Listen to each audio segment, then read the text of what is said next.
স্বামীর সংসার ভালো লাগছে না, স্বামীর ব্যবহারও ভালো লাগছে না, ডিভোর্স দিয়ে বেরিয়ে দেখুন পৃথিবীতে এক মুঠো ভাতের দাম কত।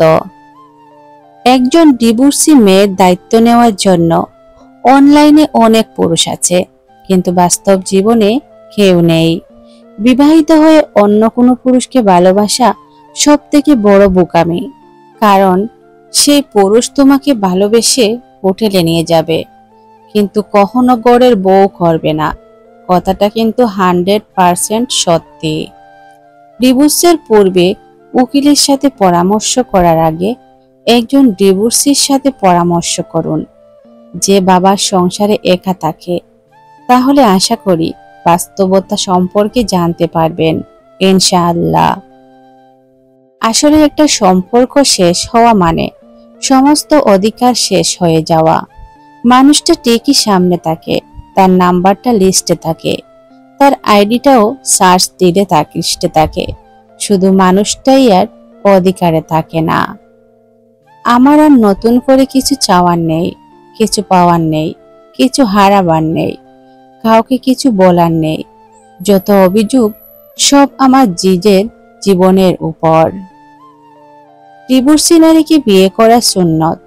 ডিভোর্সি নারী বিয়ে করলে সংসার জীবনে সুখী হবেন, তবে ডিভোর্সের কারণ যাচাই বাছাই করে বিয়ে করবেন। শত শত ডিভোর্সের মূল কারণ হচ্ছে ছেলের মা ও বোনের সর্দারি।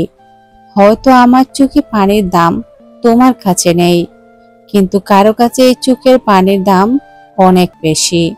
মুহূর্ত যদি কেনা যেত, তাহলে টাকা জমিয়ে কিছু মুহূর্ত বারবার কিনতাম।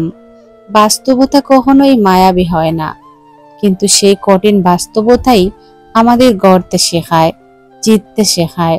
স্বপ্ন দেখে যারা, তাদের সবচেয়ে বড় পরীক্ষা হয় বাস্তবতার মুখোমুখি হয়ে দাঁড়ানো। বর্তমান সম্পর্কগুলো এমন হয়, খোঁজ না নিলে দূরত্ব বেড়ে যায়, আর বেশি খোঁজ নিলে বিরক্ত হয়ে যায়।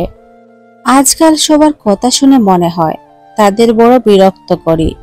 কি করে কাউকে বোঝাবো যে কিভাবে আমি প্রতি রাতে ঘুমরে মরি? আচ্ছা, তাই একে একে আমায় করে দাও পর।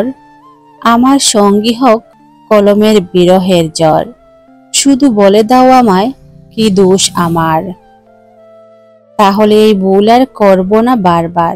হয়েছি আজ আমি বিরক্তির কারণ সবার, তাই চললাম আমি একাকিত্বের শহরে আবার। আমায় তোমরা যারা অবহেলা দিলে, তারা পিছু দেখো না আর, দেখো না আর। কষ্ট পেতে পেতে অভিযোগ করতে করতে একটা সময় আমরা বিরক্ত হয়ে যাই, তখন আমাদের আর কোনো অভিযোগ করতে ইচ্ছে হয় না। অভিযোগগুলো ক্ষত বিক্ষত হতে হতে দম বন্ধ হয়ে মরে যায়।